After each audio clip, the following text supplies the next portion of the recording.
What's going on, everyone? Watching麦克老师. As you know, the cost of living has gone up all over the world. Can't take it. I can't take it. But what does it really cost to live here in the USA?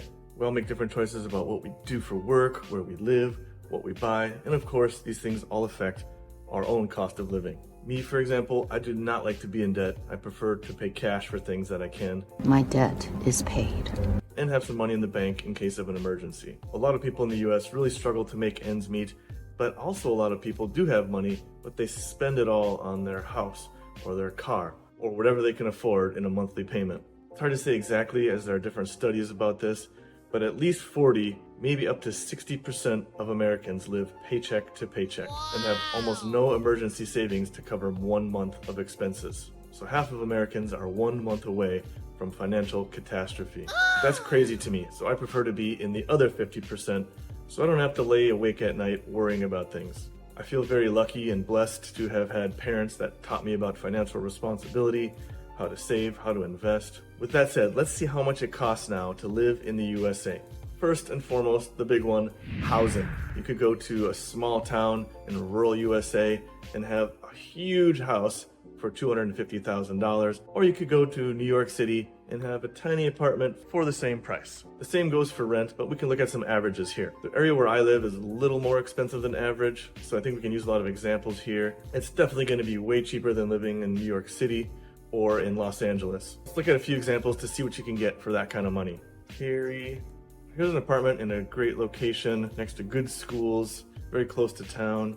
1 bedroom, 1 bath, about $1,000 per month, up to $1,300 per month. A 2 bedroom, 2 bath, you're looking at about $1,400 to $1,700 per month. Those averages are pretty accurate. We pay $1,800 for this one. It's a 2 bedroom, 2 bath.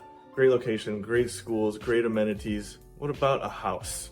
Here is a house, $2,100, 3 bedrooms, 3 baths, and it's in probably one of the best school districts there is. Looks pretty nice, actually.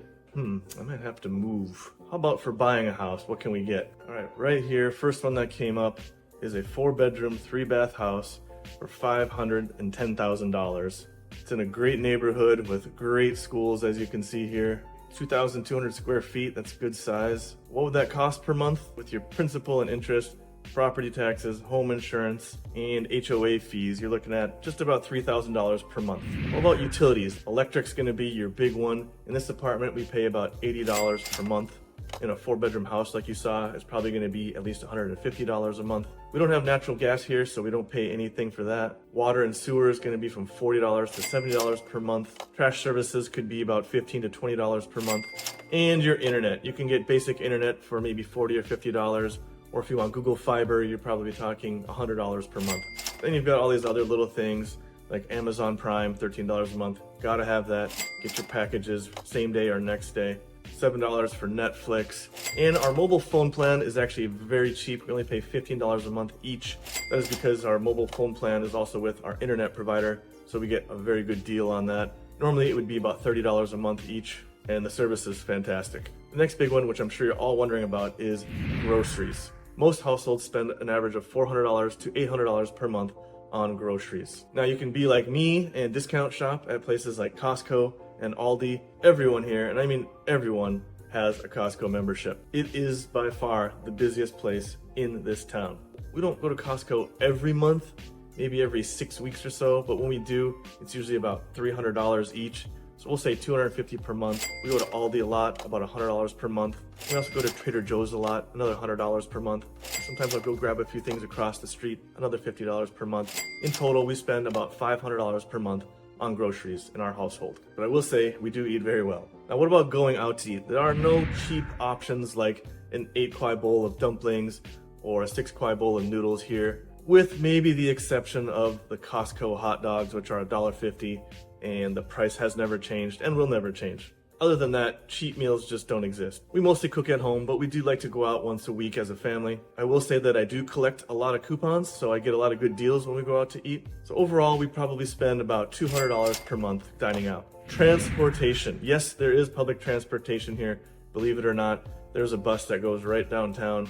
It is free at the moment. If and when they start to charge, it will be $1.25 per ride. The town of Cary is very bike friendly, so you could use your bike as your main transportation if you wanted. You definitely can't do that in all US cities. We decided to only buy one vehicle, and I did pay cash for that because again, I don't like debt. So we have no monthly payment on our car other than insurance, gas, and maintenance.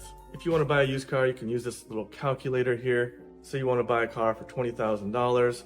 The interest rate is 5%, which would be great. And you're going to pay 20% down, $4,000. Of course, there's going to be title and tax and everything. You can see your monthly payment would be $301.94. For insurance, you have two choices. You can get full coverage, covers the cost of replacing the car no matter what happens, or just liability insurance, which protects your health if you were to get hurt in an accident. If the accident was your fault, then you're unlikely to get any money for your car. We have full coverage, and it's a little more expensive because my wife just started driving. We pay $120 per month for full coverage. If it was just liability, it would be about half that, $60 per month. But let's say an average driver drives 1,000 miles per month, and they have a small SUV which gets 25 miles to the gallon. That would take 40 gallons of gas to go that far. Here in North Carolina, the price is $3 per gallon, so you're looking at $120 per month in gas. We work from home, so we really don't drive that far. I think we spend about $70 per month on gas. How about education? Now, the area where I live here in Cary, North Carolina, there are a lot of really good public schools. Those public schools are paid through taxes, mostly property taxes. There are many other options like private school or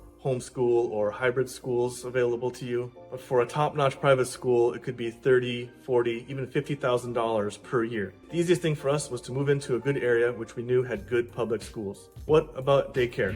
Up until age 4, kids are going to need either daycare or for one parent to stay home and take care of them. Fortunately for us working from home, we never had to pay for childcare. I'm really thankful for that. But on average, you can expect to pay anywhere from $700 to $2,000 per month per child. That wraps up all the monthly expenses that you cannot avoid. This is roughly the grand total that we pay every month to live here in Cary, North Carolina. I don't know, what do you think of this number? Is that a lot? I think it's probably going to be more than I realized.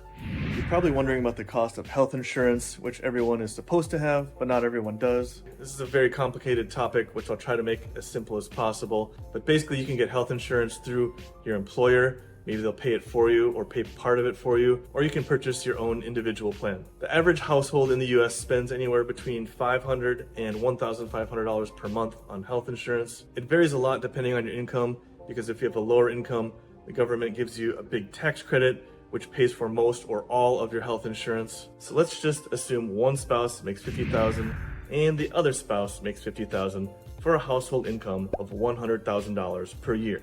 Lower income households up to 400% of the federal poverty level received a lot of tax credits, and if you're over that 400%, you might receive smaller or no tax credits at all. So right now, the federal poverty level for a family of 3 is $24,860. Let's say $25,000 to make it even. 400% of that would be $100,000. At that level, you would likely receive a good tax credit that would cover most or all of your health insurance. The prices of individual plans vary by your needs and also the state you live in. For example, when we lived in Minnesota last year, we were paying a lot more for a much lower, more basic plan than we are here in North Carolina. There's also some other costs that you cannot avoid living here in the US, which is federal income taxes. Of course, there are different tiers depending on how much money you make. The effective rate is about 12 to 15% on average for Americans. Many states also have income tax, but some of them don't. Most of the state income tax is primarily focused on very high income earners. So with this 100,000 household income example, your state tax burden would probably be very low, if not zero. If you're making $200,000 or $300,000 per year as a household,